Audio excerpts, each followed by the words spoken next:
In the northeastern United States, an old city hospital facing the sea, St. Augustine Memorial, a stone building that was once a monastery now looked like a maze that had lost its soul. Cold glass corridors and fluorescent lights added over the years.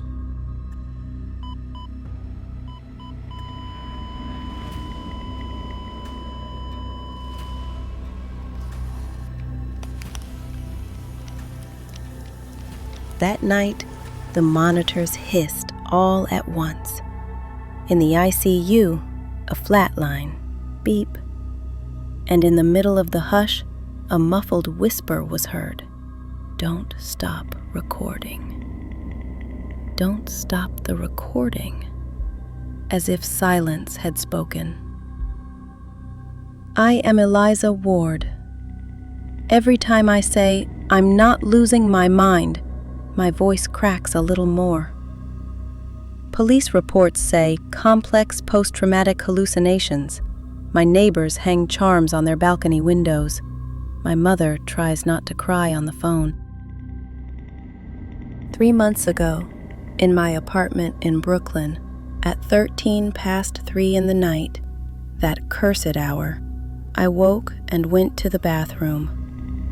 When I looked in the mirror, my reflection was breathing. Not me, the reflection. A week later, on my way to work, a man on the subway looked me in the face. They'll find you today, he said. Before I could get off at the next station, the crowd scattered with a metallic scream from the rails. The man was gone. Within a few days, I turned all the mirrors in the house to the wall. I closed the curtains.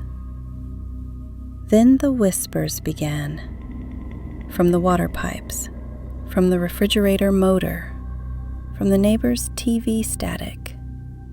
They all said the same thing. Don't stop the recording. With the dark circles under my eyes, when I went to the ER, they referred me to St. Augustine Memorial. They added a line to my file. Observation for her own safety. Hospitals merge into a single smell. Chlorine, old coffee, metal. They put me in a room on the 7th floor with long windows. Heart monitor, pulse oximeter, white sheets. The night shift talked about a tall shadow. The nurses made dark jokes. St. Augustine's ghost is in the corridor again. Hospitals merge into a single smell. Chlorine, old coffee, metal. They put me in a room on the 7th floor with long windows. Heart monitor, pulse oximeter, white sheets. The night shift talked about a tall shadow. The nurses made dark jokes. St. Augustine's ghost is in the corridor again. On the evening of my first day, a single man walked in through the door. Dr. Adrian Reyes.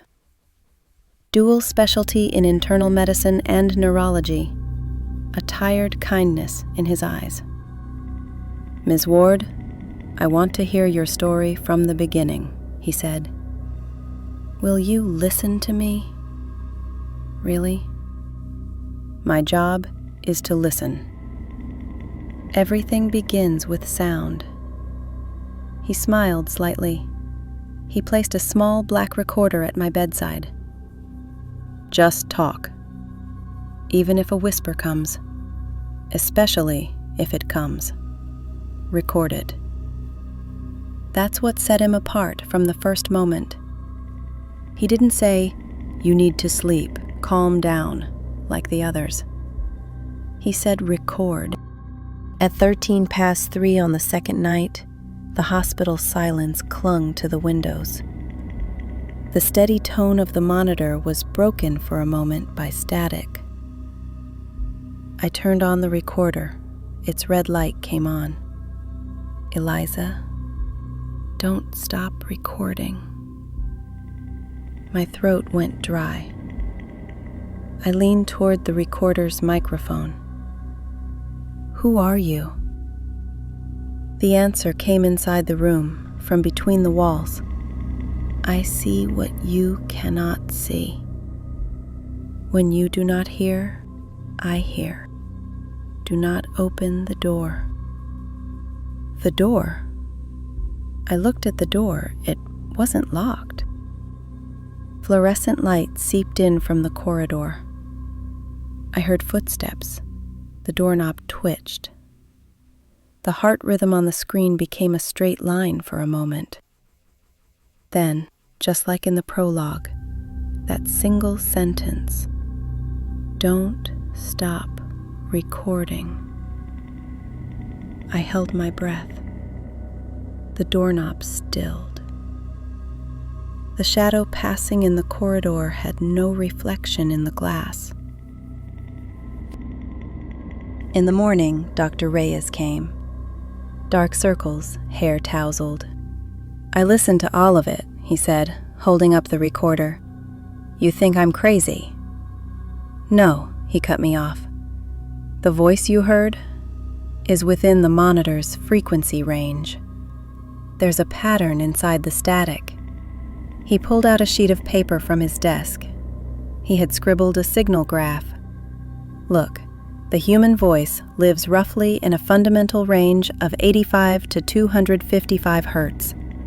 Static falls below that boundary, but between 3 and 4 at night, there's a rise in that band, which means something is speaking." He believed with science. He brought a second device, a portable analyzer that splits ambient noise into a spectrum. "We'll listen together tonight," he said, "but the recording won't stop." That evening, on the 7th floor, an elderly man in one of the rooms passed away. Mr. Callahan. The nurses were sad, calm. Hospitals know death. But the strange thing was this. At the moment of death, one of the reflections in the window went missing. The long corridor glass would reflect the metal gleam of the service card at night. That night, there was no glint, as if the glass had given up looking in. Dr. Reyes's device chirped at a high frequency. "It's starting," he said. He pressed the red button. "If you speak, it will answer." "Who are you?" I said. My voice trembled. "What do you look like?" "Are you all right?" The walls sighed. The hiss of the HVAC turned into words. "You are in the room. It is watching you. Don't stop recording." Both of their eyes were on me. "Don't open the door," I whispered. "The only thing between us and death is this door." Dr. Reyes fell silent for a moment. We heard the sound of a wheeled gurney outside. The gurney's metal legs did not reflect in the glass. The next day, Reyes took me to the archive in the basement. He unrolled the old plans of St. Augustine Memorial. The papers were yellowed, the edges waterlogged. "Look," he said, running his finger across the plan. "In its first state, the hospital was a monastery. This corridor, the very one on your floor, used to be confessional booths. One side gridded, the other stone. Sound always goes one way. Meaning, sound is like the echo of sin. Once spoken, it stays in the wall. What I'm hearing, whose echo is that?" A dull resolve settled on Reyes's face. "The dead, or those who want to speak one last time before they die." That's when I understood. Reyes was not only a doctor, he was a listener. That night, Reyes brought a new device, a prototype from an unethical old study. REMECHO. He said it converts the brain's electrical signatures during sleep stages into images. It's not official, but I want it to show us.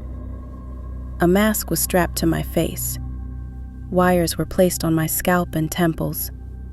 The lights were dimmed. Darkness perched. When I fell asleep, a door appeared on the REMECHO panel. Fingerprints on it. No light seeped from within. The darkness of darkness. Watching the screen, Reyes leaned into the mic. "Eliza, don't open the door. Just listen." Whispers became voice. "You know, there are rooms here. In every room, a confession. In every confession, a breath missing." For just a moment, an eye appeared through the crack of the door, more like a reflection than a human eye, not showing what it looked at, but the one who was looking. "Don't stop recording." The monitor turned to a line. My heart pounded my chest. Reyes panicked and looked for a defibrillator. I was still asleep. In the morning, I noticed he avoided my eyes as he spoke to me. "You're fine," he said. "A brief nocturnal arrhythmia, that's all." His voice was a doctor's. His eyes were a man's. "You heard it too, didn't you?" "What?" "You heard that sentence too. Don't stop recording." "I only analyzed the frequency."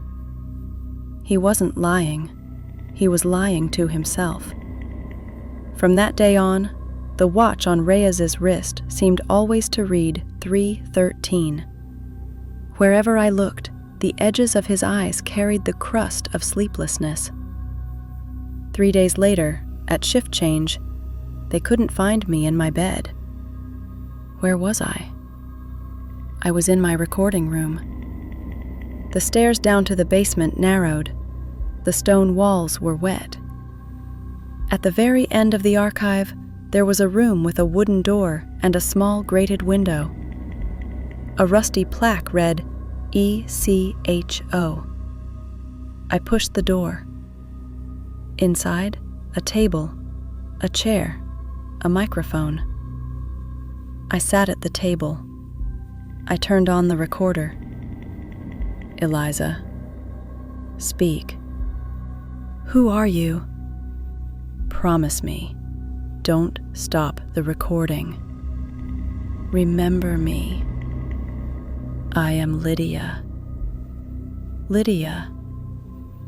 As I had learned from Reyes, an assistant doctor who disappeared at St. Augustine 10 years ago. Her file had been closed as suicide. Who silenced you? This building. This stone. These confessional rooms. The voices that remained in the wall. A crack formed at the tip of the microphone, as if the words were coming from below, from the drain, from a locked vent beneath the floor. I looked out through the grate in the door. Reyes, a flashlight in his hand, the white coat on his shoulders soaked. "Eliza, I told you not to come down here. Did you hear her? Lydia. Don't say her name out loud." When Reyes saw the microphone inside, he froze. "This microphone is the same model my assistant used. I was listening that night too. And then, there is no then. The recording stopped. Did the recording stop? Number. The echo does not end." After that night, Reyes changed. He avoided looking at his own reflection in the corridor, and he stopped walking in front of the windows. During morning rounds, his fingers trembled. When he put the stethoscope to my heart, he paused for a moment. "Sometimes," he said, "sound speaks without words." His gaze was empty. Sometimes silence screams. At 3:13 in the night, the monitor in Reyes's room turned to a line. The nurse call button rang, but the text that appeared on the screen seemed written in no language, as if frequencies were imitating letters. DONTSTOPRECORDING. Reyes splashed water on his face and hands. He looked in the mirror. The mirror breathed. "Eliza," he said at my door. "I hear it too." I led him into my room. I dimmed the light. We both waited in silence. Sometimes, waiting is the loudest scream. Both of you. The same room. The same recording. "Are you Lydia?" I asked. "I am not Lydia." "Who are you?" "Echo." Reyes's fingers clenched the metal rail of the bed. "Eliza, do not open the door." "Where is the door?" From inside the wall came the sound of a door. Wood creaked. A bolt slid. A chain dragged. I closed my eyes. Even without REM echo, an image formed in my mind. The monastery's confessional cell. On the other side, no one. On my side, a microphone and a voice. "Confess your sin." "I have no sin," I said. "Then you are carrying someone else's." Reyes's voice cracked. "Enough!" "Dr. Reyes?" "Lydia, that night you recorded, I stopped it." "Why?" "Because I told you to." In that moment, cold fell over the room. The monitor turned into a long, flat line, the sound of death. But no one died.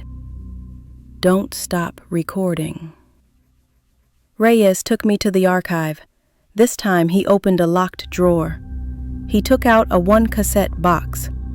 The date written in pencil on it, March 13th. "I've never let anyone listen to this," he said. "That night, with Lydia in the confessional, we recorded.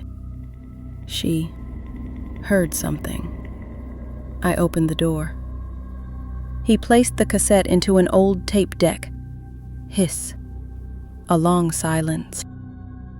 Then Lydia's voice, young, fragile. "Dr. Reyes, are you still there?" Reyes's voice on the tape. "Yes." "There's a door in the wall. Do not open the door." "I want to confess my sin." "Lydia." I stopped the recording. The tape snapped. No sound. The veins stood out on Reyes's hand. "That night, I left her alone inside." "Is that your sin?" "My sin. The recording stopped." The echo does not accept guilt. It demands continuation. I understood that in that moment. We made a plan, on the thin line between madness and science. We entered the Remisha room together. 2 headsets, 2 sets of cables, 2 heart monitors, but a single recorder. Reyes pressed the button. "Recording begins." I closed my eyes. The door arrived. This time the gap was wider. There was no light inside, but there was wind. The sound of the wind, a whisper. "The 2 of you, stand on either side of the door. The sin lies in the middle." "Which sin?" "Stopping." Reyes's breathing quickened. "Eliza, what do you see?" "A door." "Don't open it." "I won't." The whisper multiplied, spreading from the corridor into the rooms, as if the entire monastery were a single lung breathing. "Don't stop recording. Don't stop. Don't." Suddenly the door opened by itself. A mirror emerged from inside. The mirror did not show us. It showed the backs of us both, the fractures in our spines. Reyes whispered, "Our sin is turning our backs." The recorder shuddered like an alarm. A single sentence flashed on the panel. "Recording in progress." The door closed. The next day, on the entire floor, at the same time, 3:13. On all the monitors, a wave rose and fell simultaneously. The lengths of the shadows wandering the corridor grew. The reflections in the windows diminished. From the nurse station's radio came a faint voice. "Room 7, do you copy? Don't stop recording." No one had spoken. The hospital itself had spoken. At night, we returned to the recording room. We set the microphone in the middle. Reyes's hands no longer trembled. "Lydia," he said, closing his eyes. "That night, I left you alone. I was afraid." The recording stopped. "Continue," I said. "Finish your sentence. A word that does not end is no sin. A recording that continues is not death. Don't stop recording." No tears fell from Reyes's eyes. He was tired. "Eliza," he said, "when it's over, the door will close. When it's over, it will begin." Together we confessed. I, the sin of carrying another's burden. He, the sin of stopping. The door creaked. After a while, only the room remained, and the echo receded. From that day on, the whispers did not cease, but their meaning changed. They stopped being a horrible torture. They turned into a guide. While the hospital slept, we listened. After each patient passed away, the echo drifted in the rooms for a short while. We recorded it. Their names, their last words, their unfinished sentences. We left none of them half done. Only one sentence always remained the same, as if the building were introducing itself, reminding us, "Don't stop recording." Sometimes at night, as Reyes walked down the corridor, he again failed to see his reflection in the glass. Sometimes when I looked in the mirror, I breathed before the mirror did. But now we knew what it was, the language of the rooms, the right of the echo. Months later, I left the hospital, but it felt as if I had graduated, not from St. Augustine, but from that room. Reyes stopped me at the entrance. "Eliza," he said, "if you wake up at 3:13 every night—" "I record," I said. "You?" "Me too." I walked out the door. The salt of the city hit my face with the sea wind. I looked back at the hospital's glass facade. There was no reflection of me. I smiled, because this time I knew who was looking. I turned on the recorder. The red light came on. For a while, the city's hum pretended to be silence. Then a distant whisper came, no longer a stranger. "The rest of the story awaits, inside the mind chamber. Don't stop recording." Hey, you. If you're still listening, it means the recording never stopped. Subscribe, if you dare, and leave your echo in the comments below.